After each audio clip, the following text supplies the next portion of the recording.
Bah, ça tombe bien, on a un maire maintenant, place au débat. Du fric, pas des flics, Ludovic Toro. Alors, vous connaissez Jean-Louis Borloo qui a remis un rapport sur les banlieues il y a à peu près un an. Pablo. Voilà ce qui marquait, je trouve que c'est très juste. Est-ce qu'on laisse les ennemis de la République occuper le terrain ou est-ce que l'on envisage qu'il y a dans la jeunesse des banlieues un potentiel et une diversité qui va venir dynamiser le pays. Je vous explique. Moi, ça fait longtemps que je suis élu et j'étais là pendant les événements de 2005 sur Clichy-sous-Bois.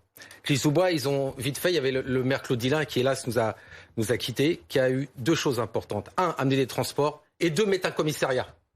La première, c'est le plus gros commissariat, un commissariat de police, et aujourd'hui son successeur Olivier Klein met de la police municipale à Clichy. Pourquoi ? Avant de mettre de l'argent, il faut sécuriser. Pablo, tu as une vision trop gentille des choses. Je te rappelle qu'aujourd'hui, il y a 130 000 personnes qui vendent de la drogue tous les jours et qui en vivent. Dans notre PIB, c'est 2,7 milliards. Si on ne commence pas à récupérer ces territoires, comme je le dis, parce qu'aujourd'hui, il n'y a plus de médecins. Mais c'est pas récupérer. En fait, je finis. Il n'y a plus de médecins. Il n'y a plus de postes, il n'y a plus de transport. Toutes ces choses-là, il faut les remettre. Mais là, on a laissé ces territoires avec ces gens aujourd'hui qui règnent dessus. Bien sûr qu'il faut mettre de l'argent. Et on a mis 30 Donc ça ne reviendra que s'il y a la sécurité. S'il y a la sécurité, mais c'est ce que demandent les gens. Et d'ailleurs, les élus de ces villes ne sont pas dupes. Vous avez qu'à voir tous les élus de ces villes disent bien il faut qu'on mette de la sécurité. Parce qu'aujourd'hui, ils ont mis la nationale et ils mettent la municipale. Parce qu'il faut sécuriser les autres. Il ne faut pas mettre de l'argent qui est gaspillé. Il faut sécuriser mais et la mettre de l'argent. question, c'est comment est-ce qu'on sécurise ? Et franchement, envoyer des flics qui sont habillés comme des Robocop, arpenter les rues, avec des matraques, et taper sur tout ce qui bouge, je ne pense pas vraiment que ça soit la solution. Attends. Et je pense d'autant plus que c'est pas la solution que souvent on parle d'enfants. En fait, on parle de mineurs. Moi, je suis désolé, mais des mineurs, même lorsqu'ils commettent un délit, voire même lorsqu'ils commettent un crime, on peut pas leur taper dessus. C'est pas ça la solution. Ce qu'il faut, c'est de la police de proximité, effectivement, des gens qui font le lien, pas forcément de la police d'ailleurs, parce que la police, elle est décrédibilisée, il y a une défiance d'une partie de la jeunesse envers cette police. Donc peut-être qu'il faut des acteurs, en fait, qui fassent l'intermédiaire entre l'institution policière et la jeunesse. Pablo, il faut la même police et la même loi dans tous les quartiers de France. Ça s'appelle une égalité pour qu'on mette de l'argent. On ne peut pas faire des différences suivant les gens. Justement. Tous les gens sont égaux, d'accord ? Donc il faut la même... Mais les territoires ne sont pas égaux. C'est un territoire où il y a plus de chômage, où il y a moins d'écoles, où il y a moins de santé. Je connais plein de personnes à Clichy. J'ai plein d'amis à Clichy qui peuvent regarder aujourd'hui. Et je vous le dis très clairement, ils aspirent à la sécurité et au changement. Et le changement, ça passe avec de la sécurité, de l'argent, je suis d'accord, mais tu ne peux pas dissocier les autres. Et alors, la police Rosa Méziane, monsieur le maire. C'est pas du tout ce qu'il a dit. Ce que je suis en train de dire, c'est pas ce que j'ai dit, t'as pas compris ça. Moi, j'ai dit qu'il y a une minorité aujourd'hui qui gagne beaucoup d'argent et qui mettent des mineurs parce qu'ils savent qu'ils ne vont pas être pris pour la police et qui servent des enfants pour faire les guetteurs. Ça, je vous amène n'importe où pour le voir. Maintenant, cette minorité, il faut la supprimer pour que la majorité puisse vivre. Mais tant qu'on n'aura pas on la supprime pas, en fait, on supprime personne, c'est tout le problème. La minorité violente, elle n'a pas existé. Mais non, ça va pas, non. Ce sont des Français comme les autres. Eh bien, on les juge, on les éduque, on les supprime pas. Je vais t'amener avec tu t'entends dire, on les supprime. Je te dis que la violence dans la tête. Écoute, mais dis pas dire ça. Je te dis que la violence et les actes violents. On pas que c'est ce que ça veut dire. On supprime. Non, on supprime personne. Pablo, si tu veux, écoute bien, je te dis. Tout délinquant, tous ceux qui servent de la jeunesse, tous ceux qui pourrissent ces quartiers, qui mettent la misère à ces gens qui n'osent même pas rentrer dans les halls, on doit en effet les empêcher de nuire. Et tu ne peux pas dire le contraire. Et donc ça, c'est par la loi, la réponse pénale. Et par la présence de police. On s'est montré et se montre toujours beaucoup trop prudente. 90 secondes pour convaincre. Docteur Toro, c'est parti. Alors, comme Pablo il m'a bien chauffé, je vais pouvoir engrainer très rapidement, d'accord ? Oui, il le dit, enfin. Je vous rappelle les chiffres, on est à 30 671 hospitalisés, à peu près la même chose qu'il y a un an. On est à 5 838 réa, pratiquement le record. On va atteindre les records d'il y a un an, d'accord ? Et puis on peut se comparer maintenant, il va falloir le faire un tout petit peu. Et pourquoi pas aller le plus près, et pas très loin, la Grande-Bretagne. Donc je vous ai fait d'autres tableaux que je vais vous lire. Grande-Bretagne, le vaccin a commencé le 8 décembre. Nous en France, le 28 décembre. Le taux de vaccination en Grande-Bretagne est de 47%. Ah ben non, nous il est 11%. Le nombre de confinés, eux ils déconfinent, nous on confine. Les décès, ils ont eu 7 décès. On en a 300 de moyenne par jour. Les hospitalisés, ils en ont 3 000. Ah, on en a 30 000. Ça veut dire que depuis... 30 000 contaminations. Non, je répète ce que je dis. 30 671 hospitalisés par rapport aux 3 ans. Dès le début, la Grande-Bretagne a dit, allez, on va faire vite, on va faire que des premières doses. On va pas faire les deuxièmes, on va déjà envoyer ça très rapidement. Ils ont écarté les 2 doses. La validation de Pfizer, le 2 décembre pour la Grande-Bretagne, le 24 décembre pour nous. Pour AstraZeneca, la validation le 30 décembre pour l'Angleterre et le 4 février pour la France. Et après, on s'étonne où on en est aujourd'hui. Mais parce qu'on n'a pas anticipé. Quand j'entends M. Véran, le ministre de la Santé, qui nous disait, je crois que c'était en décembre. Ah non, les vaccinodromes, c'est pas pour nous, c'est pas la France, c'est pas efficace.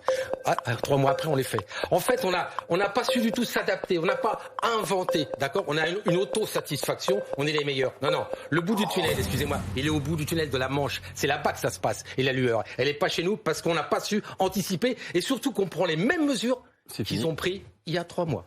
Le taux de vaccination primo-injection, c'est 16,5 ce soir. C'est un petit peu monté. Alors, c'est 52 en Angleterre. Voilà. On a été trop prudent, Julie Graziani, c'est vrai?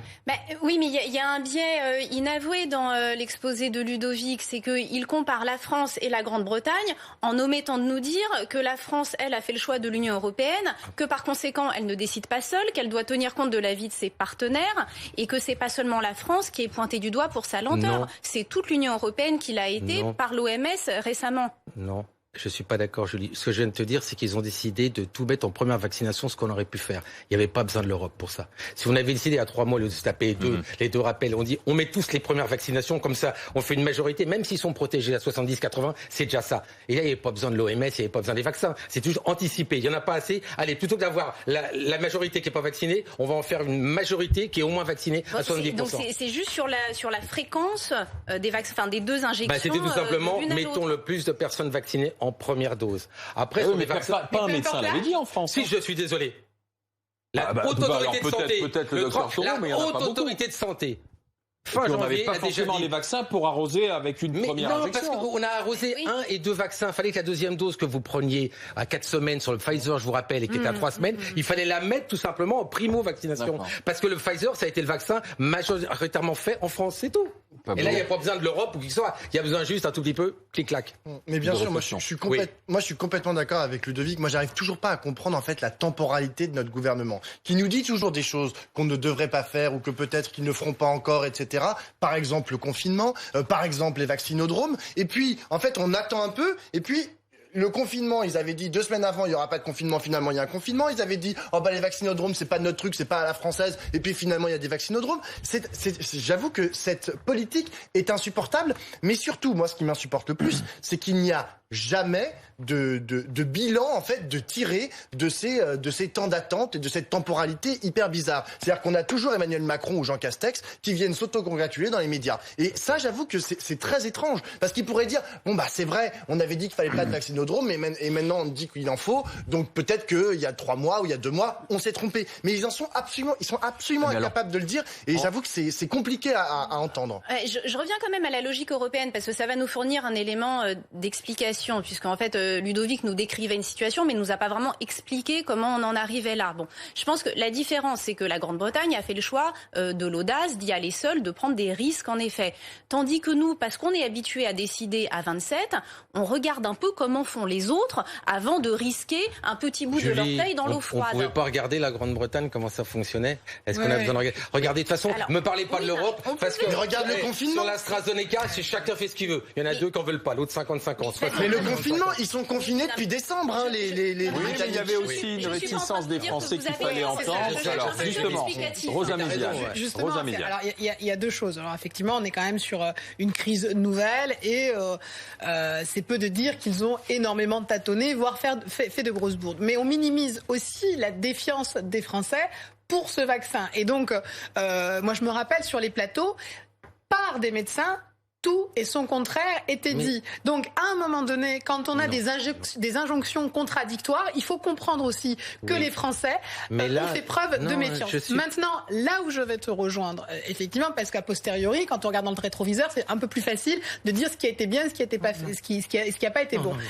Il est évident aujourd'hui qu'il y a eu beaucoup trop de prudence. Emmanuel Macron l'a reconnu d'ailleurs en disant qu'il a pas fait, qu'il a peut-être pas eu suffisamment de prise de risque ou d'audace. Le seul reproche que j'aurais à lui faire, effectivement, c'est qu'il n'a pas été élu pour faire une politique de pépère. Et que quand on est sur d'autres sujets, il n'a pas hésité à faire preuve de plus d'audace. Donc oui, lui qui se disait disruptif, il aurait peut-être pu, sur cette crise-là, faire preuve d'entrain ou en tout cas d'être un petit peu plus de stratégie et de vision. Et il est clair, et il faut pas se mentir, on a été à la ramasse. On a fait l'éloge de la lenteur, on a dit tout et son contraire, on a fait des bourdes sur les masques, on a fait des bourdes sur le tester, tracer, isolé. Enfin, moi je suis d'accord sur la succession en fait de bêtises et du manque de stratégie. Mais ce que je veux dire, tu me dis, et c'est facile de faire un truc après. Non, ça fait 3 mois.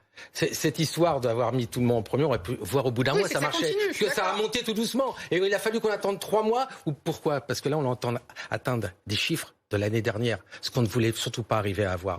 On va se retrouver dans la même situation qu'il y a un an, alors qu'on a retardé, soi-disant, le confinement. Et ben, on l'a, le confinement. On a retardé les draps, on les a. Il y a des gens qui veulent se faire vacciner, ils n'ont pas l'âge. Et puis il y a d'autres qui sont en droit de se faire vacciner, qui n'y vont pas. C'est-à-dire que la différence, en fait, il a tout perdu. Excusez-moi de vous dire ça, le président. Il voulait pas 2 choses. Qu'on arrive dans une situation sanitaire terrible et qu'on confine. On y est. Et on aurait fait juste 2 mois avant. Ça aurait été beaucoup plus court et beaucoup plus efficace. C'est tout. Mais regardez comme le traitement du cas AstraZeneca est symptomatique de cette tendance à se caler sur l'agenda des autres. On a suspendu, en attendant de voir ce que les autres faisaient, et ensuite on a attendu qu'il y en ait un ou deux qui pour AstraZeneca, pas pour le confinement. Pas pour le confinement. Tous les pays européens autour de nous étaient confinés et pas nous. Oui, est-ce que tout ça ne vient pas aussi d'une angoisse profonde de nos hommes politiques à avoir judiciarisé le mécontentement des Français? Ils ont tous en tête la perquisition. Dès qu'Édouard Philippe a quitté son bureau, il y a des juges qui sont arrivés pour perquisitionner. Est-ce que tu crois qu'il ne va pas y en avoir néanmoins? De toute façon, il va y en avoir, puisque des gens aujourd'hui vont décéder. Et si on avait peut-être fait un confinement beaucoup plus strict au tout début, quand il faisait très froid, il y aurait eu plus de moins de décès. Donc, de toute façon, ça tombera de toute façon. Non, mais je crois que la plus grande difficulté, c'est qu'on y a un acte positif. Et on n'est pas sorti parce que le mec qui peut y croire aujourd'hui. Julie finit son propos, s'il vous plaît. Statistiquement, quand on ouvre le parapluie, même si ça provoque indirectement plus de morts, c'est plus difficile de démontrer la causalité, le lien de cause à effet entre le fait d'avoir ouvert son parapluie et le fait qu'il y ait plus de morts.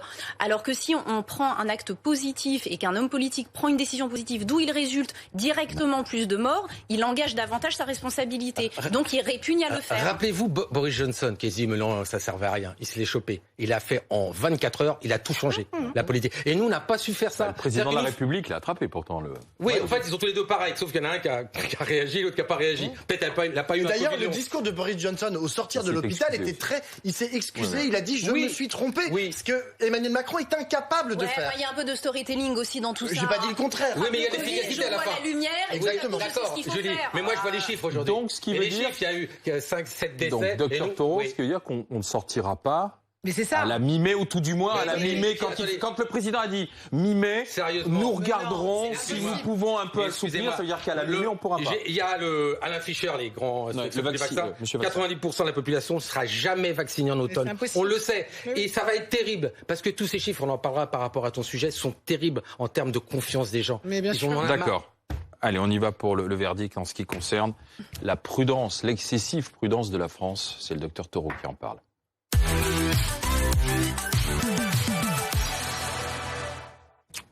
Il a raison ou pas, Ludovic Taureau? Moi j'ai envie de lui mettre un verre, mais c'est vrai que moi ce serait plutôt la France est trop nulle en fait. C'est pas de la prudence en fait. Je vois pas la prudence. C'est de la nullité. Non mais à ce niveau c'est de la nullité. Je suis désolé. D'accord. Julie Graziani. Trop prudente, oui, c'est un verre pour moi, mais à condition d'assumer que quand on prend un risque, on fait preuve d'audace, donc on manque de prudence. Trop prudent. Voilà, mais oui, mais donc par hypothèse ne pas être assez prudente, c'est aussi prendre un risque. Bref, et à ce moment-là, oui, mais il faut assumer aussi le risque du plantage. Julie, excuse-moi, mais l'arrivée de Macron avec ça, c'était une nouvelle France avec du risque et tout ça. Il est où ce risque? C'est le truc le plus pépère qui existe. Oh ben non, mais alors ça, notre pays a le chic pour transformer en 2 ans un président audacieux en bon gestionnaire des affaires courantes. C'est encore notre faute. Alors, Rosa Méziane, d'accord avec Ludovic, avec le docteur Taureau? Je vais mettre un verre pour 2 raisons. La première parce qu'effectivement, manifestement, on a été trop prudent et pas assez efficace. Et la deuxième, c'était que s'il avait 3 verres, il mettait un perfecto la prochaine fois. Donc du coup... Non, perfecto, c'est pas vrai. Allez, on a posé la question aussi. Dans le titre Stop à la haine anti-musulman, j'irais Stop à la haine tout court. c'est pas que les musulmans, c'est aussi les catholiques, c'est aussi les juifs. Mais bien évidemment. évidemment. Oui, mais ce que je veux dire, c'est tous les genres différents. Aujourd'hui, dans ce pays, on a fracturé ce pays. Ouais, et je vais vous le dire franchement, le politique est responsable parce qu'il s'en est servi, on le sait très clairement. Donc, on a fait. Je suis le plus vieux d'entre vous. Moi, quand j'ai grandi, j'avais pas aucun problème avec personne. Je veux dire, on déconnait à fond. Et plus ça a été, et moins ça a été. Et pourquoi ? Parce que c'est le politique, je pense, qui a eu un péché, c'est vouloir séparer les gens, et je vais le dire très clairement, pour récupérer des voix. Et on le sait très bien. Mais d'accord ? je suis d'accord, mais il y a eu quand même, attendez, des agressions à l'égard des Italiens, non, mais je suis il y a quand d'accord. même eu des ratonnades, on a jeté des Algériens à la Seine. Tu as raison. Oui, mais la seule différence, c'est que c'est amélioré, et là, ça ne s'améliore pas. Je suis d'accord. Donc là, il y a tous les fous qui foutent des bombes qui n'ont rien à voir avec les musulmans. C'est des tarés qui mettent des bombes. Et certains essayent de les mélanger avec tous les musulmans. C'est une erreur. Mais là encore, quand je vois récemment le ministre algérien qui a sorti sa sortie ennemi traditionnel et éternel, pour les gens un peu fragiles. Mais c'est catastrophique. Comment un ministre algérien peut attaquer et dire qu'on sera éternellement les Français des ennemis ? Oui, mais c'est important parce qu'il est ministre. Il n'est pas. Ce que je veux vous dire, moi je vous dis, c'est stop à la haine, stop à celui qui est différent, stop à tout ça. Et surtout, je demanderai à tous ceux qui existent aujourd'hui, grâce à cette séparation. Certains existent par ça et ont été créés pour ça. Il faut arrêter. Il faut partir dans un truc. Moi, je vous dis, médecin, les maladies touchent tout le monde. Quelle que soit la religion, quelle que soit la couleur. Donc maintenant, il faut redescendre. On est tous pareils, on va vivre ensemble. Ah, mais sauf que ça va être l'enjeu de la. Non, mais ça va être l'enjeu de la prochaine campagne présidentielle. Mais ça encore, c'est de la foutaise parce qu'ils sont. Eh bien, on y va. Place au débat, à la discussion. Ça va craquer ou pas, Docteur Taureau ? Non, mais ça craque. Ça craque. Ça craque. Maintenant, on va voir à quelle vitesse ça va craquer. Tout simplement. Mais il y a deux choses à ça. C'est vrai qu'un an, c'est long. Quand on part en vacances, c'est maximum un mois. Un an, c'est pas possible. Mais deuxième chose aussi, c'est qu'il n'y a pas de résultat. C'est-à-dire que les gens, ils en peuvent plus. On leur a dit 15 janvier, 15 février, 15 mars, 15 mai. Ils en peuvent plus, ils croient plus. Alors qu'ils voient dans notre pays à côté, je reviens encore là-dessus, où là, ils commencent à ouvrir et ils sont tous vaccinés. Donc les gens ne mais si ça craque, ça prendra encore plus de temps. Mais sauf que les gens, ils n'en peuvent plus parce qu'on leur a tellement promis.